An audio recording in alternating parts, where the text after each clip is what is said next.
Bismillahirrahmanirrahim. Alhamdulillah.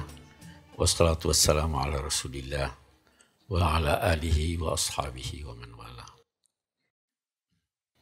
Bapak-bapak, ibu-ibu, saudara-saudara sekalian, Assalamualaikum warahmatullahi wabarakatuh. Kita akan membahas malam ini. Yang akan kita bahas adalah soal zakat. Sekarang timbul pertanyaan. Mengapa kita berzakat? Sebelum ke sana, saya dulu ingin berkata begini. Sebelum kita lihat mengapa. Allah Subhanahu wa ta'ala mengenal manusia. Dia tahu persis ini manusia. Saya bacakan ayat. Kita dengarkan. Ini di surah Sayyidina Muhammad. Innamal hayatud dunya la'ibun walahun. Kehidupan dunia ini tidak lain kecuali permainan dan hal-hal yang melengahkan. Tentu ini bagi orang-orang yang tidak beriman. Wa in tu'minu wa tattaqu, kalau kalian itu percaya kepada Allah dan bertakwa, yu'tikum ujurakum wa la yas'alkum amwalakum. Kalau kamu beriman dan bertakwa, Allah akan memberikan kepada kamu ganjaran kamu dan dia tidak akan meminta harta bendamu. Tidak minta harta bendamu. Kita harus garis bawahi, dia tidak minta harta benda kamu. Ada kesan umum, bisa dipertanyakan, Anda punya harta atau tidak? Kita jawab sebentar. Dia katakan, Iyas'alkumuha fayuhfikum tabkhalu wa yukhrij adghanakum. Kalau Allah meminta semua harta bendamu, kamu pasti kikir. Benar tidak? Kamu pasti kikir. Dan ketika kamu kikir, Allah akan menimbulkan kecemburuan sosial di antara kamu. Yukhrij adghanakum, adghan itu kebencian.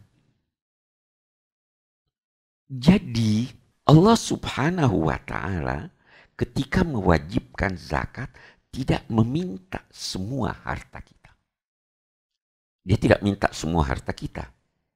Dia hanya minta sebahagian. Mari sekarang kita berpikir. Sebagian ya. Kita berusaha. Allah punya peranan atau tidak? Punya peranan. Pembagiannya bagaimana nih enaknya? Bagaimana enaknya pembagiannya? Adil enggak? 50%, 50%. Adil. Kita lihat, semua apa yang Anda peroleh itu sebenarnya pengelolaan dari bahan yang disiapkan Allah. Ya enggak? Jadi wajar dong kalau 50%, 50%. Kursi Anda buat, bahannya dari Tuhan kok. Ada hal lain. Anda bisa sukses tanpa partisipasi orang lain. Bisa enggak? Kacau. Bisa dagang enggak kalau kacau? Kalau begitu ada partisipasi orang lain. Bukan cuma Anda dong. Ada fasilitas kan? Fasilitas umum.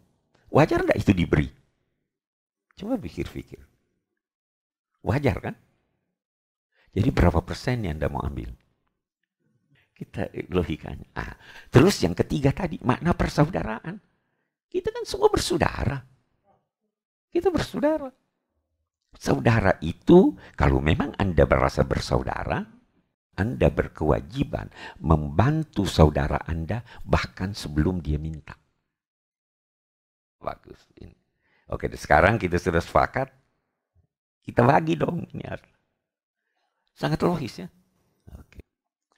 Allah tahu manusia kikir.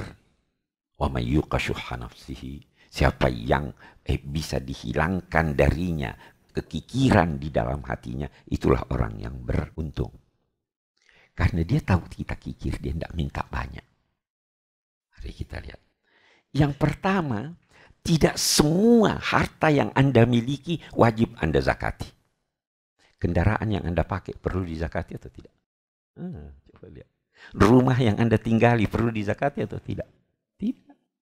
Alat-alat produksi yang Anda pakai dizakati atau tidak? Tanah yang Anda simpan. Tanah yang Anda simpan. Bukan untuk tujuan diperjualbelikan. Tidak ada zakatnya. Jadi terbatas dong yang dizakati. Sangat terbatas yang dizakati. Itu pun bukan 50%. Dalam perdagangan hanya 2,5%. 2,5%. Saham sekarang kita kan ada saham ya. Saham yang dibeli itu dilihat. Ini belinya saham untuk dia perjualbelikan atau saham itu dibelinya untuk mendapatkan keuntungan pada akhir tahun dari perusahaan. Kalau untuk diperjualbelikan 2,5% zakatnya. Kalau untuk dapat keuntungan hanya keuntungannya yang dizakat. Apa sih artinya zakat ini? Terlalu sedikit. Ya kan? Saya punya teman. Itu orang unik. Dia kaya raya. Dia bilang, Pak Kures, berapa Pak Kures butuhkan sebulan untuk biaya hidup?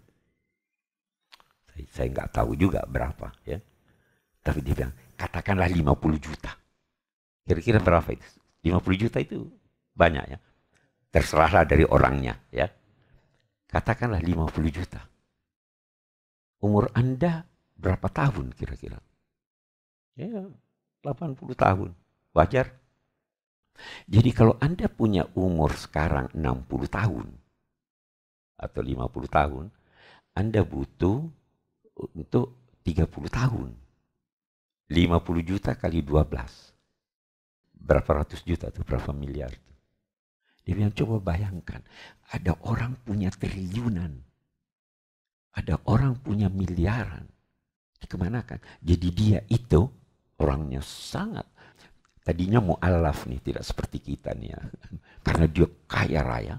Dia bilang, saya keluarkan, saya tidak tahu zakat atau apa. Pokoknya saya keluarkan 90% dari hasil saya. Bagaimana istri Anda? Setuju enggak?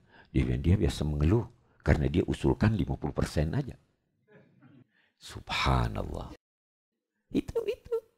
Ini orang-orang yang sadar kan. Pak Ibrahim tahu orangnya. Kita banyak dibantu di pusat studi Al-Quran.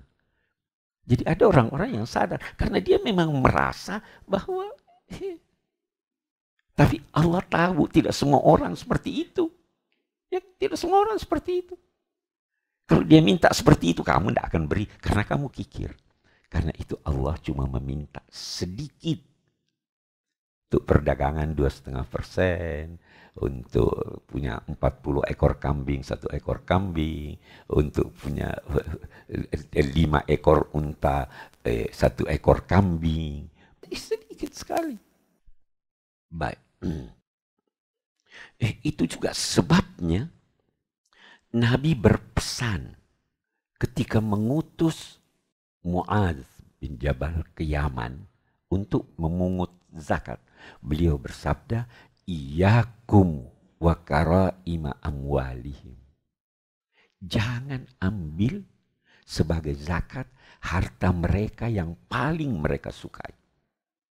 Bahkan Al-Quran membolehkan untuk mencampur yang jelek dan yang bagus. Jangan mengeluarkan zakat khusus ambil yang jelek. Tapi kalau campur, boleh. Wala tayammamul khabitha minhu tunfiqun. Jangan hanya ini yang jelek aja kasih. Campur deh. Saking ini agama ini coba. Campur ada jelek ada udah kasih. Itu juga sebabnya saya sering berkata bahwa ada orang-orang yang keliru dalam menerjemahkan firman Allah. Lan tanalul birra hatta tunfiqu mimma tuhibbun. Itu diterjemahkan, kalian tidak akan mendapatkan kebajikan sampai kalian menafkahkan apa yang kalian paling sukai. Tidak. Kalian tidak mendapatkan kebajikan sempurna, albir, kebajikan sempurna sampai kalian mengeluarkan apa yang kalian sukai. Yang kalian paling sukai tidak usah. Kalau mau istimewa. Ya kan? Mau sedekahkan semua harta. Jangan, kata Nabi. Ada seorang sahabat, saya ingin sedekahkan semua harta saya. Jangan, tinggalkan untuk keluargamu. Kalau begitu, saya kasih setengah aja. Setengah banyak. Kalau begitu sepertiga. Nabi berpikir, oke deh, keluarkanlah sepertiga. Sepertiga itu juga banyak. Jadi sebenarnya sedikit sekali yang diminta. Sedikit sekali nih. Baik. Itu pun kita akan lihat. Zakat baru wajib kalau harta itu milik penuh Anda. Milik penuh Anda. Karena itu uang Anda yang dipinjam oleh orang lain dan yang Anda duga keras tidak bisa dibayarnya lagi, tidak wajib Anda zakati. Ya kan? Tidak ada istilahnya milkut tam. Harta yang bisa berkembang. Kalau mandek tidak berkembang, tidak. Nama. Dan ada batas dari, namanya nisab. Ada batasnya. Kalau kurang dari batas itu, tidak. 80 gram emas murni. Kalau tumbuh-tumbuhan 610 kilogram. Itu Allah luar biasa. Zakatnya 10%. Kalau kamu tidak usahakan, dia tumbuh sendiri. Tapi kalau kamu usahakan, cukup 5% kamu bayar. Ya. Perak 595 gram. Kalau sudah sampai itu, keluarkan 2,5%. Sedikitnya.